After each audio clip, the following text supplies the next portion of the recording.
It's New Year's Eve, and while everyone else is off celebrating, we're diving into the world of regulations. I'm Julian Cross, your guide to all things regulatory, and I'm joined by policy expert Elena Harper. Glad to be here. We've got a lot to cover today, everything from corporate taxes to new safety guidelines for drones. Even electric bicycles in national parks. Electric bicycles in national parks. Okay, you got my attention. But let's start with something a little less exciting, shall we? Let's start with taxes. I hear the IRS has been busy cooking up some new rules for corporations. Oh, they certainly have. The IRS has revamped Section 1502 of the Internal Revenue Code. That's the one that governs how affiliated corporations file their taxes together as like one big group. Okay. The old rules were, well, they were getting a bit outdated. Didn't quite reflect how businesses operate these days. So what's the big change here? Good news or bad news for corporations? Well, the IRS says these changes will actually make life easier for corporations. Yeah, they've simplified some of the calculations involved and even got rid of, well, this really obscure rule. It was known as the Consolidated Section 357C regulation. Catchy. Right. The goal is to streamline the process and maybe even save corporations some money on their taxes. The IRS trying to make things easier for corporations. That's not something you hear every day. But I bet their tax teams are still working overtime tonight to figure it all out. Probably.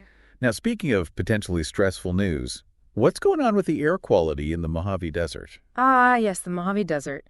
It seems the Mojave Desert Air Quality Management District, or MDAQMD for short, well, they haven't been doing a great job of upholding the Clean Air Act. They've been falling short of the federal air quality standards. And now the EPA has to step in with a federal implementation plan, a FIP. A federal implementation plan. Mm-hmm. What does that mean for businesses and residents out in the Mojave Desert? It means stricter oversight and possibly more paperwork for businesses. The FIP will require major polluters to get permits from both the EPA and the MDA-QMD. Could create some bureaucratic headaches, but on the plus side, it should lead to cleaner air for everyone in the region. That's definitely a positive outcome. Good reminder that regulations, even when they seem burdensome, are often put in place to protect our health and the environment. Now, I understand there's some good news on the air quality front elsewhere in the country. There is. Let's shift our focus to Alton Township in Illinois. The air is a little bit sweeter tonight. The EPA has officially redesignated Alton Township as meeting sulfur dioxide standards. They've clearly been working hard to reduce emissions, and their efforts have paid off. That's great to hear. It's encouraging to see that progress is possible, even amidst all the regulatory challenges. Now, before we dive into the world of drones, you mentioned something about electric bicycles in national parks. I did. This sounds much more interesting than your typical regulation. It does, doesn't it? The Whiskey Town Shasta Trinity National Recreation Area in California is proposing a new rule. It would open up, get this, over 79 miles of trails to both traditional and Class 1 electric bicycles. Wow, electric bicycles in national parks. That's a pretty bold move. But I imagine some people are concerned about the impact on these pristine environments. Of course. The National Park Service, they are very aware of the need to protect natural resources. That's why they've carefully selected trails that can handle this type of use without causing, significant damage.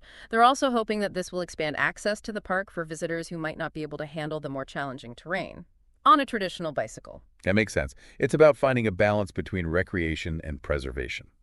Now let's talk drones. The FAA has been busy implementing new rules for drone safety, especially when it comes to flying over people. What's the latest on that front? Well, they've established specific criteria for what they call Category 2 and 3 operations, which basically means flying drones over people. Drones need to meet, strict safety standards to be eligible for these operations, like having no exposed rotating parts that could cause injury. So they're really trying to make sure that these drones don't end up causing any accidents. But how do they actually enforce these rules? Do they have, drone police patrolling the skies? Not exactly drone police, but they do have a partnership with a group called the Virginia Tech Mid-Atlantic Aviation Partnership. Okay. And they've developed safety guidelines that are, they're now the gold standard for operating drones over people. So Virginia Tech is taking the lead on drone safety. Interesting. Now, before we move on to our next regulatory adventure, let's talk about Pacific bluefin tuna. I remember reading that they were in trouble a while back. Overfishing, I think it was. That's right. Pacific bluefin tuna were facing serious threats from overfishing. But thankfully, the National Marine Fisheries Service, or NMFS, has been taking steps to protect this incredible fish. So what's the plan? Are we all going to have to give up sushi? Not quite. The NMFS has implemented strict catch limits and management measures for the next 2 years, with the goal of rebuilding the stock. They've set a total allowable catch for U.S. fishing fleets, and even implemented trip limits. So restricting how much tuna a vessel can catch on a single fishing trip, it's all about finding a sustainable balance. 60 metric tons per trip. That's still a lot of tuna. It sounds like they're trying to ensure the survival of the species while still allowing for fishing activities to continue. But wait, we can't forget about those quick hits you mentioned. What other regulations are on our radar? We've got a few more surprises in store. First up, the Consumer Financial Protection Bureau, or CFPB, is cracking down on those deceptive credit card reward programs. You know, the ones that often come with hidden fees or surprise devaluations. They're working to protect consumers from these, well, sneaky tactics. That's great news for anyone with a credit card. What's next? Next up, we have the Nuclear Regulatory Commission, or NRC. They're simplifying the licensing process for non-power reactors. So these are the smaller reactors used for research, medical isotopes, and industrial purposes. The goal is to cut down on unnecessary paperwork and save licensees time and money. Okay, not as exciting as a nuclear meltdown, but definitely a welcome change for those involved in the nuclear industry. What's our final quick hit? Get ready for this one. The Department of Transportation is adjusting civil penalties for inflation. Oh boy. Meaning fines for violating transportation regulations are about to get a lot more expensive. So if you're thinking about breaking any DOT rules, you might want to reconsider. Ouch. That's going to make people think twice before cutting corners. Well, it seems like the world of regulations is as dynamic as ever. Absolutely. And we'll be right back to discuss even more fascinating regulations. You mentioned something about government procurement earlier. Yeah, that's right. Now, I know that might not sound as thrilling as, drones or electric bicycles, but I'm sure you can make it interesting. Government procurement doesn't usually make headlines, you're right. But it's a massive undertaking, and how the government buys, goods and services, well, it affects us all. Think about it. Everything from the pens in government offices to the fighter jets protecting our skies, all purchased through this process. That's a lot of responsibility. Yeah. So what's changing in the world of government procurement? Well, the Department of Defense, the General Services Administration, and NASA, they've joined forces to release an interim rule aimed at making procurement more efficient. Right. They're trying to streamline the process, improve acquisition policies, and ultimately make sure taxpayers are getting the most value for their money. That sounds like a worthy goal. You said interim rule, though, which means it's not set in stone yet, right? Exactly. They've actually extended the comment period, which means they're really looking for feedback from stakeholders before, finalizing anything. They're open to making adjustments based on public input. That's good to hear. Transparency and public engagement are crucial when it comes to regulations. Now, earlier we discussed the FAA's efforts to ensure drone safety, when flying over people.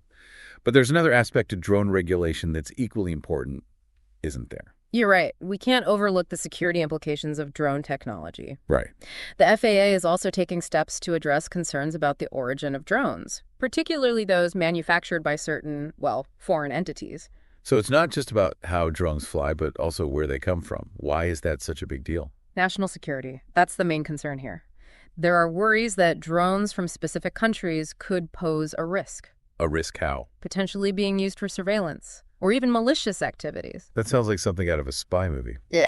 So how is the FAA tackling this issue? Are they, banning drones from certain countries altogether? It's not a complete ban, but they're definitely being cautious. They've issued a new rule, also an interim rule, prohibiting the government from purchasing drones from, what they call covered foreign entities. Essentially, this is targeting companies that might pose a national security threat. So this is about controlling which drones the government itself buys. That makes sense. What about private citizens, though? Can we still buy that cool new drone model from, let's say, a company based in redacted country? That's a great question. And unfortunately, the rule isn't very specific on that point. Right. However, it's clear the FAA is prioritizing a cautious approach and is willing to use its authority to protect national security. Well, that's a bit vague. But I guess we'll have to wait and see how it all unfolds. The world of drones just keeps getting more complex, doesn't it? Now, could we take a break from all this high-tech talk and get back to something a little bit more, down to earth? I hear there's some news regarding nuclear power plants. Yes, the Nuclear Regulatory Commission, or NRC, has a new rule that will likely be welcomed by those dealing with the intricate world of nuclear licensing. Okay, tell me more. What's the NRC doing to make life easier for nuclear power plant operators? They're streamlining the license renewal process, specifically for non-power reactors. These aren't the large reactors used for, generating electricity. We're talking about smaller reactors used for research, medical isotopes, and various industrial applications. So less paperwork for the scientists and medical professionals. That sounds like a positive development. But why is the NRC doing this now? It seems they recognize that the previous process was overly burdensome and time-consuming. They're aiming to, well, eliminate redundancies, boost efficiency, all without compromising safety, of course. And as a bonus, they're hoping to save licensees some money along the way. Saving money is always a good thing, especially when dealing with something as complex as nuclear reactors. Do we have any idea how much money these changes could save? The NRC estimates these changes could save licensees a significant amount, about $5.5 million over the next 20 years. And the overall net benefit to the NRC itself is projected to be around $12 million. Not bad for simplifying some paperwork. That's impressive. It's not often we hear about regulations leading to cost savings. Now, before we move on, there was one more quick hit you mentioned, something about those civil penalties again. Yes. It seems the Department of Commerce is following suit, adjusting civil penalties to account for inflation. So it's becoming a trend. Break the rules, pay the price. A much steeper price. Yeah. What sorts of violations are we talking about here? There's a wide range of violations covered, from violating export controls to making false statements to the government, and the fines are substantial. For instance, the penalty under the Program Fraud Civil Remedies Act has jumped from $13,946 to $14,308. That's a considerable increase. I imagine that will make people think twice before, trying to bend the rules. Yeah. What's the Department of Commerce's reasoning behind raising these penalties? Deterrence. That's the key factor here. They're sending a clear message that breaking the rules has consequences, and those consequences are becoming increasingly costly.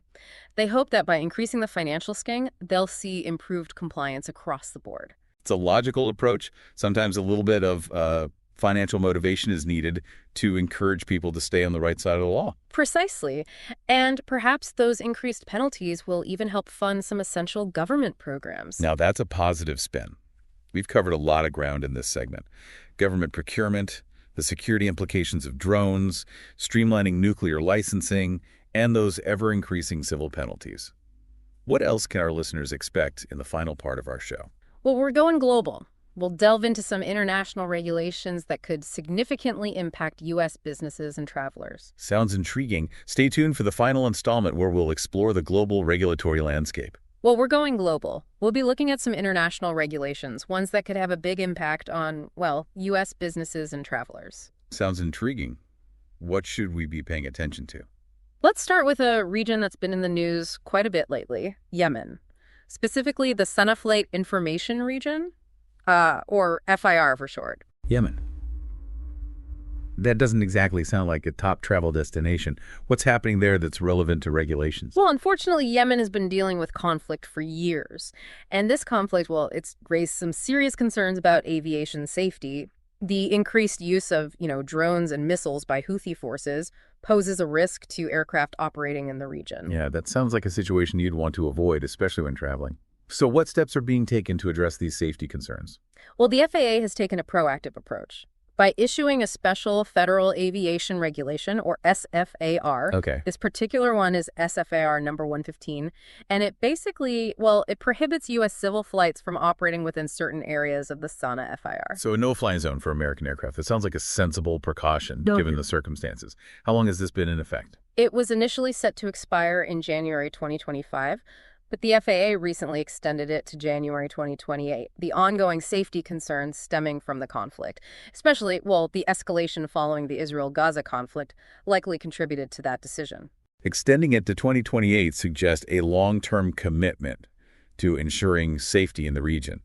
What happens if there's an emergency or a truly compelling reason for a U.S. flight to operate within that airspace? There are provisions for exceptions, okay, but they're not granted lightly. Operators have to submit a detailed request to the FAA outlining their operational plans and demonstrating how they'll mitigate the potential risks It's a rigorous process designed to ensure safety remains the top priority. That makes sense. It's reassuring to know that there's a balance between, necessary restrictions and the flexibility to address legitimate needs. Mm. We discussed how civil penalties are increasing domestically due to inflation.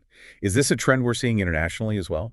Absolutely. The Department of Transportation might be taking the lead in adjusting penalties for transportation violations in the U.S., but the global trend is definitely towards higher fines across various sectors. So no matter where you are in the world, breaking the rules is going to hit your wallet harder.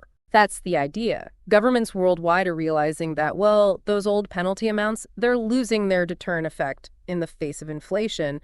They need to make sure that fines remain a strong incentive for compliance. It seems like a logical step to maintain the effectiveness of regulations. Well, we've covered a lot of ground in this New Year's Eve show. From corporate taxes and drones to international no-fly zones and the ever-evolving landscape of penalties. It seems that the world of regulations never sleeps, even on New Year's Eve. It certainly doesn't. Thanks for joining me, Elena. And to all our listeners out there, Happy New Year. Stay safe and stay informed.